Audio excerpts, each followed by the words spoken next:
Ya Arhamar Rahimin, irhamna.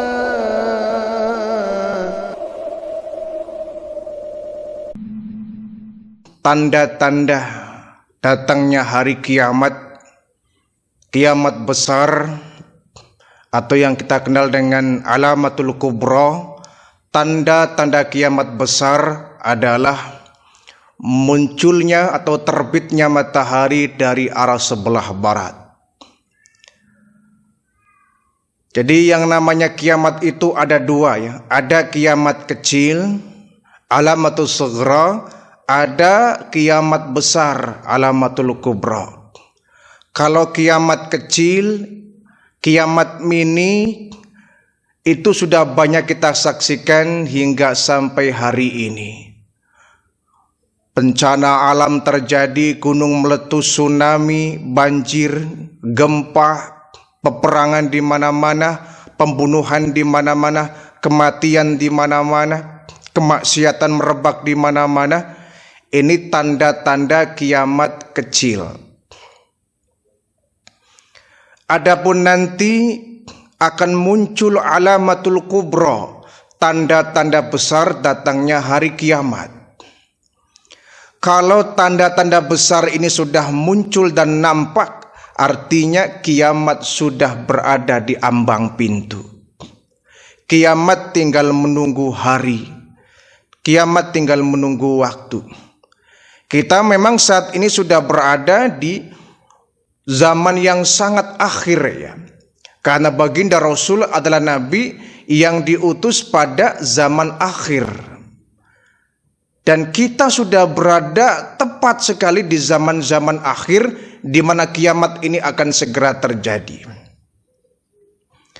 Nah, tanda-tanda hari kiamat besar memang saat ini belum tampak ya. Di antaranya adalah munculnya atau terbitnya matahari dari arah sebelah barat. Jadi baginda Rasul mengatakan bahwa la taqumus sa'ah, tidak akan terjadi kiamat hatta tatlu asyamsu min maghribiha, sampai matahari terbit dari arah sebelah barat. Jadi kiamat tidak akan terjadi sampai matahari diterbitkan oleh Allah dari arah sebelah barat.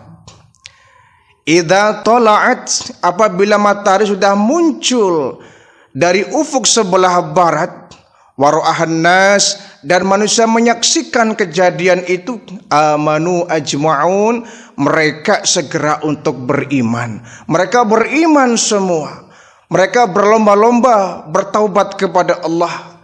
Mereka berlomba-lomba mengucapkan 2 kalimat syahadat. Tapi kata Nabi, percuma saja. Beriman ketika matahari muncul dari arah sebelah barat sudah enggak berguna lagi imannya. Mengucapkan 2 kalimat syahadat ketika bersamaan dengan munculnya, terbitnya matahari dari arah sebelah barat sudah tidak ada artinya lagi kalau memang sebelumnya dia enggak beriman. Maka bagi orang-orang yang soleh, orang-orang yang beriman, orang yang ahli ibadah, orang yang bertakwa kepada Allah, ketika melihat matahari terbit dari arah sebelah barat, ya mereka enggak risau, mereka enggak gundah gulana, mereka enggak takut. La khaufun alaihim wala hum yahzanun. Mereka tidak pernah takut dan tidak akan bersedih hati. Tapi bagi mereka orang-orang durjana, orang-orang durhaka, orang-orang kafir, orang yang tidak beriman kepada Allah, ketika menyaksikan fenomena alam terbitnya matahari dari arah sebelah barat, mereka begitu mengerikan, begitu takut dan gelisah, sehingga mereka segera sadar bahwa sebentar lagi akan kiamat. Sehingga mereka pun buru-buru beriman kepada Allah. Orang-orang kafir yang semula enggak beriman kepada Allah, mereka segera mungkin untuk melaksanakan taubat. Mereka mengucapkan 2 kalimat syahadat. Mereka ingin menjadi orang yang beriman karena mereka kemudian disadarkan oleh Allah bahwa kiamat akan segera datang. Sehingga ketika muncul matahari di sebelah barat itu, mereka kemudian seolah-olah kemauan untuk bermaksiat pun hilang, gairah untuk berbuat dosa pun hilang, sama persis seperti orang hendak meninggal dunia. Orang kalau sudah lagi najah, lagi sakratul maut, dan dia menyadari bahwa sebentar lagi dia akan usai, akan tutup usia, itu kan gak ada gairah untuk maksiat. Pengennya tuh beribadah, ibadah, dan ibadah. Pun demikian, orang yang semula tidak beriman kepada Allah, orang yang semula kafir dan ingkar kepada ayat-ayat Allah, ketika mereka menyaksikan matahari terbit dari arah sebelah barat, mereka buru-buru beriman, mengucapkan 2 kalimat syahadat, tapi terlambatlah sudah. Terlambatlah sudah ketika matahari, jadi ambang batasnya saat matahari mulai terbit dari arah sebelah barat.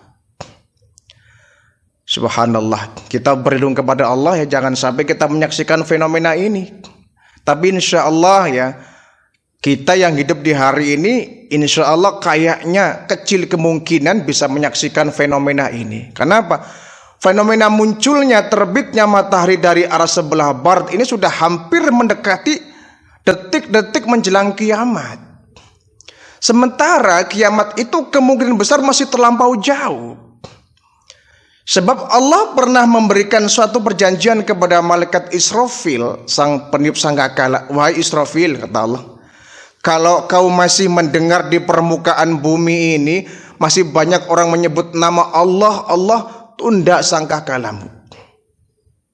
Kalau di permukaan bumi ini masih banyak orang yang mengucapkan kalimat Allah, Allah, tunda sangkakalamu. Artinya jangan kau tiup dulu, kiamat akan aku tunda waktunya. Tapi kalau di permukaan bumi sudah tidak lagi orang menyebut nama Allah, Allah, tidak ada lagi orang yang beribadah kepada Allah, semua penghuni bumi terdiri dari orang-orang kafir, tidak lagi yang mengucapkan kalimat Allah, maka tiup sangkakalamu dan terjadilah hari kiamat. Nah, kalau sekarang kita masih mendengar mengucapkan Allah, Allah ya, insya Allah masih jauh ya. Adzan masih berkumandang di mana-mana ya. Orang mengucapkan Allah juga masih banyak. Orang yang berteriak Allahu Akbar ya masih banyak di hari kita sekarang ini. Insya Allah besarlah hati kita bahwa kiamat tidak akan terjadi dalam waktu dekat ini.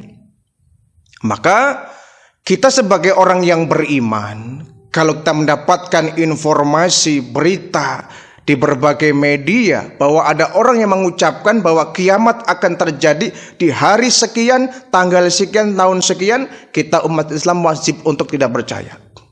Wajib untuk tidak percaya. Kenapa? Jangankan kita orang-orang awam, baginda Rasul saja, kekasih Allah, manusia yang paling dekat dengan Allah, tidak pernah dikasih tahu kiamat datangnya kapan. Sehingga Nabi pernah ditanya, wahai Rasul, kapan kira-kira kiamat akan datang? Pernah ada sahabat yang bertanya begitu, kapan kira-kira kiamat akan datang? Ditanya begitu, Nabi berbalik bertanya, kamu sudah punya bekal apa? Nabi nggak menjawab kapan-kapan, yang Nabi juga nggak tahu. Nabi malah berbalik bertanya, kau sudah punya bekal apa? Sampai-sampai kau bertanya tentang datangnya hari kiamat itu kapan? Nabi nggak tahu. Tidak seorang pun yang dikasih tahu, tidak satu makhluk pun yang dikasih tahu kapan kiamat akan datang. Termasuk malaikat Israfil sendiri, sang peniup sangkakala, dia nggak tahu kiamat kapan terjadi, dia nggak tahu. Hanya menurut satu riwayat bahwa saat ini malaikat Israfil sudah siap. Jadi ujung trompetnya itu, ujung sakala sudah ada di mulutnya. Tinggal nunggu kapan saatnya Israfil diperintahkan oleh Allah untuk meniup sangkakala. Jadi kita insya Allah masih jauh kiamat, dan kita insya Allah kecil kemungkinan akan mengalami fenomena terbitnya matahari dari arah sebelah barat. Mungkin anak cucu kita, ya, mungkin cicit kita, generasi yang kesekian puluh dari kita, mungkin di antara mereka ada yang menyaksikan fenomena ini. Tapi yang jelas ya, hal ini akan terjadi sesuai dengan apa yang disampaikan oleh baginda Rasulullah Sallallahu Alaihi Wasallam. Jadi matahari yang selama ini kita menyaksikan setiap hari ya, terbit dari sebelah timur, terbenam dari sebelah barat. Besok ya begitu, terbit dari timur, tenggelam di sebelah barat. Tapi nanti akan janggal, matahari akan tumben terbitnya dari arah sebelah barat. Ada satu dialog ya. Satu sore Abu Dzar Al-Ghifari, beliau datang ke masjid untuk bersiap melaksanakan sholat maghrib. Matahari hampir tenggelam ya. Sampai di depan masjid, dia berjumpa dengan baginda Rasul. Kemudian Rasulullah bertanya, wahai Abu Dzar Al-Ghifari, matahari terbenam. Iya ya Rasul. Kira-kira kamu tahu nggak kemana matahari perginya saat ia terbenam? Kata Abu Dzar Al-Ghifari, Allahu wa rasuluhu a'lam. Hanya Allah dan Rasulnya yang tahu. Kata baginda Rasul, wahai Abu Dzar Al-Ghifari, sesungguhnya ketika matahari terbenam, menghilang dari pandangan kita dari ufuk barat, sesungguhnya dia izin kepada Allah untuk sujud di hadapan Allah. Dia pergi dan mohon izin untuk sujud di hadapan Allah, melaksanakan ibadah. Nah, ketika dia sujud, kata Allah, irtafi'i irja'i min haitsu ji'ti.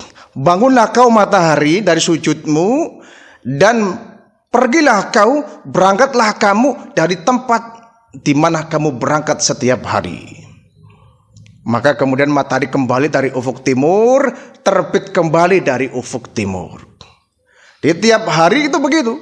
Setiap matahari terbenam, matahari kemudian minta izin kepada Allah untuk sujud di hadapan Allah di bawah arasy.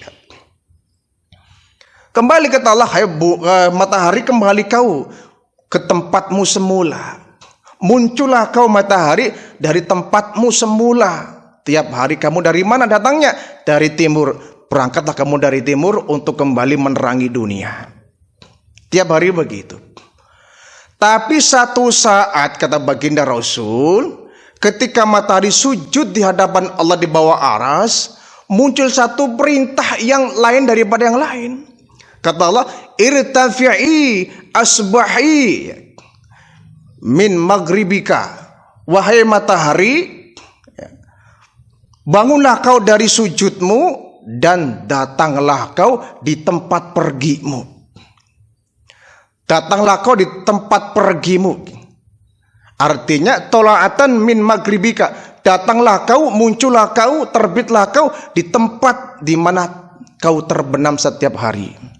Jadi matahari terbit dari tempat yang berbeda, yakni arah ufuk sebelah barat. Subhanallah.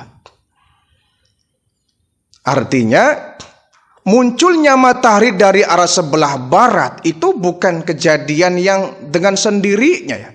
Bukan matahari lupa, bukan matahari error, tapi memang itu atas dasar perintah dari Allah Subhanahu wa Ta'ala. Ya, munculnya matahari dari ufuk timur ya atas perintah Allah, tenggelamnya matahari di ufuk barat juga perintah Allah, dan terbitnya matahari dari sebelah barat pun itu atas perintah dari Allah, bukan karena fenomena alam yang biasa ya, bukan karena memang matahari sedang ada trouble, bukan, tapi itu semua adalah perintah dari Allah Subhanahu wa Ta'ala. Jadi satu saat nanti mendekati hari kiamat akan muncul matahari dari ufuk sebelah barat. Kalau sudah matahari muncul dari ufuk sebelah barat, maka artinya kiamat sudah berada di ambang pintu. Bersiaplah kita, jangan sampai menyesal matahari muncul dari sebelah barat baru dia beriman kepada Allah. Terlambatlah sudah. Kok bisa matahari terbit dari arah sebelah barat? Apa yang tidak mungkin bagi Allah? Semuanya mungkin-mungkin saja. Orang matahari terbit dari ufuk selatan ya bisa, dari ufuk utara ya bisa, dari terbit sebelah timur ya bisa, dari barat ya bisa, tergantung maunya Allah Subhanahu wa Ta'ala. Hanya saja sunnatullahnya adalah matahari terbitnya dari arah timur dan kembali akan tenggelam dari arah sebelah barat. Kenapa fenomena ini terjadi? Kalau kita mengkaji pendapat dari para ilmuwan, terutama ilmuwan yang antariksa ya, yang suka menjelajah alam jagat raya ini, bahwa mereka berpendapat saat bumi ini baru diciptakan, matahari baru diciptakan, itu rotasi perputaran bumi mengelilingi matahari itu sangat begitu cepat. Sangat cepat sekali.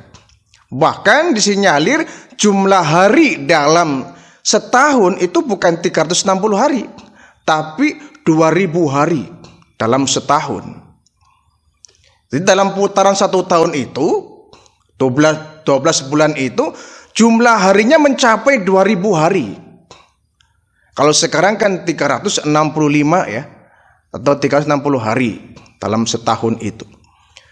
Artinya dari awal diciptakannya matahari, ciptakannya bumi, itu rotasi bumi sangat begitu cepat.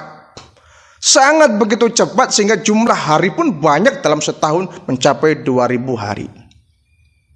Nah, lambat laun bahwa seiring dengan perkembangan waktu, perputaran zaman ya, gerakan bumi, perputaran bumi, rotasi bumi mengelilingi matahari ini semakin mengalami kelambatan ya. Mulai melambat, melambat dan melambat. Sehingga di hari ini kita bukan lagi 2000 hari dalam setahun, tapi 360 hari. Ini menurut para ilmuwan ya. Jadi seiring dengan usia bumi yang kian tua, itu perputaran rotasi bumi mengelilingi matahari itu semakin melambat. Semakin melambat.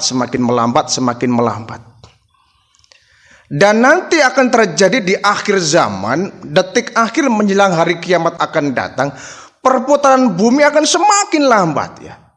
Semakin lambat. Dan akan terjadi di satu titik di mana perputaran bumi akan berputar pada arah yang berlawanan. Yang semula dari timur ke barat, ini akan berputar dari barat ke timur. Dari lambat sampai berhenti, kemudian akan berputar di arah yang berbeda. Ya mungkin logikanya ya, seperti misalkan kita memutar roda sepeda ya. Ketika kita putar roda sepeda, yang semula berjalan normal semakin melambat, itu kan sangat boleh jadi ketika di titik berhentinya putaran roda sepeda itu dia akan kemungkinan akan berbalik, meskipun hanya beberapa, nggak sampai kencang, tapi dia akan berbalik pada putaran yang berlawanan. Kalau sampai melampaui titik akhir berhentinya roda itu, dia akan sedikit bergoyang, sedikit akan berputar di arah yang berbeda, di arah yang berlawanan.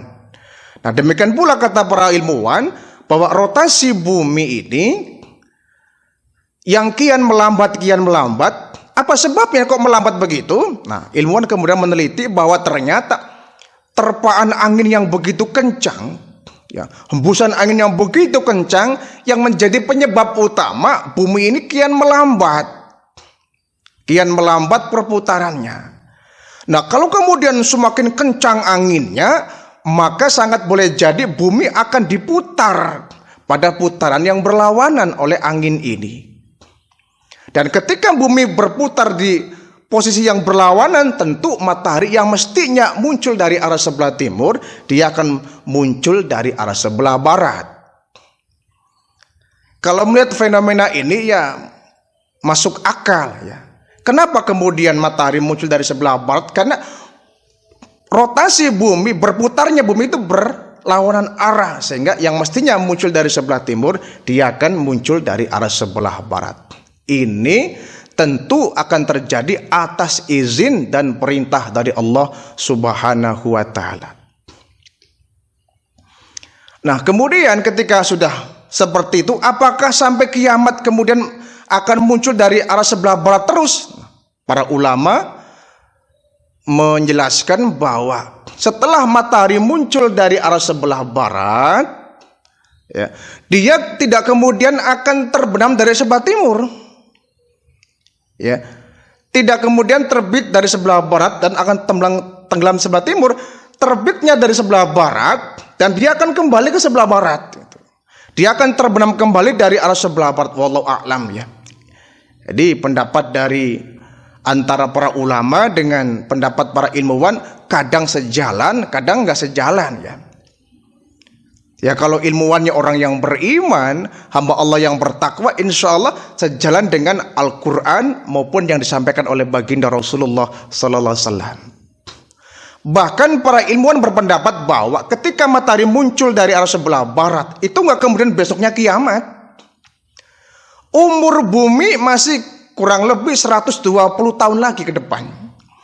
Jadi masa dihancurkannya bumi ini saat itu terjadi itu nggak kemudian dalam waktu yang dekat. Masih ada umur manusia, umur alam ini 120 hari ke depan. Maka kemudian ulama kita berpendapat bahwa ketika matahari muncul dari arah sebelah barat, esok harinya itu matahari kembali terbit dari sebelah timur. Hanya saja ketika matahari terbit dari sebelah barat, iman-iman orang kafir sudah nggak berlaku. Sampai menjelang hari kiamat ya. Sampai menjelang hari kiamat, kalau memang mereka sebelumnya nggak beriman kepada Allah, mereka nggak akan diterima ibadahnya, tidak akan diterima syahadatnya, tidak akan diterima imannya. Walaupun kemudian setelah terbit matahari dari sebelah barat mereka beribadah ya, mereka beribadah, tapi sudah di situ sudah ada batas ambang diterimanya taubat seorang hamba, yakni saat terbenamnya matahari dari arah sebelah barat. Ini fenomena yang diceritakan dari ilmuwan dan para pakar hadis ya, bahwa menjelang hari kiamat akan muncul dari arah sebelah barat. Nah, ketika fenomena ini terjadi, yang pertama kali menyaksikan tentu orang yang beriman. Karena apa? Orang yang beriman, hamba Allah yang ahli ibadah, ya mereka tentu terbiasa bangun lebih awal. Dia terbiasa bangun jam 3 untuk tahajud, dia terbiasa untuk bangun ketika subuh tiba, sehingga mereka nggak akan kesiangan. Pantas yang pertama kali bangun adalah orang yang beriman, dan yang pertama kali menyaksikan munculnya matahari dari sebelah barat pun orang yang beriman, orang yang ahli ibadah. Karena mereka sudah terjaga ketika sepertiga malam yang terakhir. Hanya mereka ketika melaksanakan sholat subuh, yang biasanya terjadi yang namanya syuruk ya, terbitnya matahari, ini ditunggu masa syuruk kok nggak muncul-muncul. Yang biasanya 1 jam setelah subuh tuh masa syuruk tiba, matahari akan segera terbit, ini nggak terbit-terbit. Adapun orang kafir, orang yang nggak punya ilmu, nggak punya waktu subuh, nggak punya ilmu tahajud, mereka begitu bangun dari tidur, oh masih gelap, tidur lagi, disangkanya masih malam, bangun lagi masih gelap, tidur lagi. Tapi bagi orang yang beriman, karena terjaga dari sepertiga malam yang akhir, begitu setelah subuh masa syuruk tiba kok matahari nggak terbit, mereka was-was. Mereka was-was. Ditunggu 1 jam, 2 jam, 3 jam, 4 jam. Bahkan ada satu riwayat menjelaskan ditunggu sampai 12 jam 12 siang, yang mestinya matahari sedang panas-panasnya. Ini jam 12 siang matahari baru muncul, baru terbit. Bukan karena mendung ya, kalau mendung sih berarti sudah ada remang-remang cahaya. Ini gelap gulita, laksana di malam hari. Persis di malam hari, jam 12 malam, jam 12 siang, matahari terbit seperti waktu subuh. Sehingga yang pertama kali melihat munculnya matahari ya orang-orang yang beriman. Mereka orang-orang kafir masih terlelap dan tidur, karena mereka nyangkanya masih malam hari. Begitu muncul terbit dari sebelah barat, langsung orang yang beriman bertakbir kepada Allah ya. Mereka bertakbir kepada Allah, menyaksikan fenomena yang begitu menakjubkan itu. Adapun orang-orang kafir, mereka segera sadar bahwa terbitnya matahari dari sebelah barat itu merupakan tanda kiamat akan datang. Takut sekali mereka. Mereka diliputi ketakutan yang luar biasa. Sehingga mereka, kata Nabi, amanu ajma'un. Mereka bersama-sama beriman. Mereka berlomba-lomba mengucapkan kalimat syahadat.